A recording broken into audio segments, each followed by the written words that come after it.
Hello बच्चों, let's read this question. The question says restriction enzymes are used in genetic engineering because 1. They can cut DNA at specific base sequence. They are nucleases that can cut DNA at variable sites. 3. They have low pH. 4. They are proteolytic enzyme which can damage harmful protein. ये question का जो की concept है, यहाँ पर हमें जानना है कि ये जो रेस्ट्रिक्शन एंजाइम है ये है क्या, मतलब ये रेस्ट्रिक्शन एंजाइम का जो डेफिनेशन है उसको हमें प्रॉपरली जानना है। रेस्ट्रिक्शन एंजाइम का दूसरा नाम रेस्ट्रिक्शन एंडोन्यूक्लियस भी है, जो कि न्यूक्लिक एसिड्स को कट करते हैं।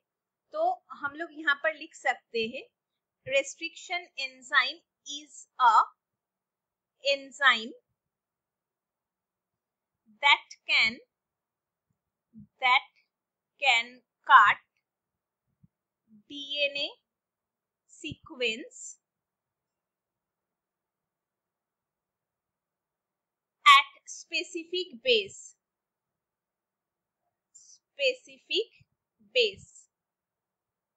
अभी ये वेरिएबल साइट पे कट नहीं कर सकता, जो कि हमें डेफिनेशन से ही मालूम पड़ रहा है, क्योंकि अगर वेरिएबल साइट पे कट कर देगा तो हमें जो पर्टिकुलर जीन ऑफ इंटरेस्ट है, जो कि जेनेटिक इंजीनियरिंग की वजह से हमें मिलने को होता है, वो वाला हमें नहीं मिलेगा। अभी रेस्ट्रिक्शन एंडोन्यूक्लियस या फिर रेस्ट्रिक्शन एंजाइम हम जो भी बोले, उसका पीएच के साथ कोई रिलेशन नहीं है। और देखिए लास्ट ऑप्शन में बोला गया है they are proteolytic enzyme which can degrade harmful proteins. नहीं, प्रोटियोलाइटिक एंजाइम हम उसको ही बोलते हैं जो कि प्रोटीन को लाइसिस करता है, और वो हार्मफुल या फिर जो बेनिफिशियल प्रोटीन है उसको सेपरेट करके नहीं डिग्रेड कर सकते हैं। वो जो भी प्रोटीन उसको सामने मिलेगा वो उसको ही कट कर देगा।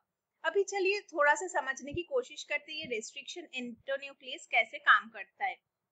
तो चलिए पहले एक डीएनए सीक्वेंस ड्रॉ कर लेते हैं। Suppose this is a DNA and we have a target sequence, so we are writing GAA TTC and in the next strand we are writing CTTAAG।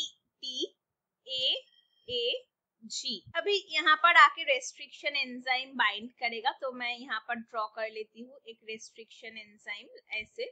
तो सपोज मान लीजिए this is the restriction enzyme, और ये वाला जो part है ये वाला हम लोगों का हो गया DNA of interest. DNA of interest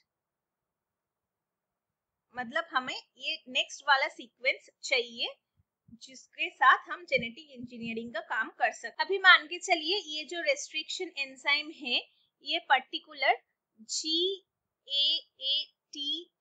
और ये नीचे वाले पोर्शन का जो G है उसको रिकॉग्नाइज करते हैं। तो ये वाला हम लोगों का क्या हो गया, रिकॉग्निशन साइट। अभी ये जो रेस्ट्रिक्शन एंजाइम पर्टिकुलर यहाँ पर बाइंड हुआ है वो ये साइट को रिकॉग्नाइज करेगा, फिर वहां से कट कर देगा, और फाइनली हमें जो मिलेगा वो हम लोगों का हो जाएगा डीएनए ऑफ इंटरेस्ट। तो ऐसे माफिक करके रेस्ट्रिक्शन एंडोन्यूक्लियस या फिर जो रेस्ट्रिक्शन एंजाइम के बारे में हम बोल रहे हैं वो काम करेगा। तो हमारा फाइनल आंसर क्या हो गया, option 1। So the final answer is option 1, they can cut DNA at a specific sequence. Hope you understood it well. Best of luck.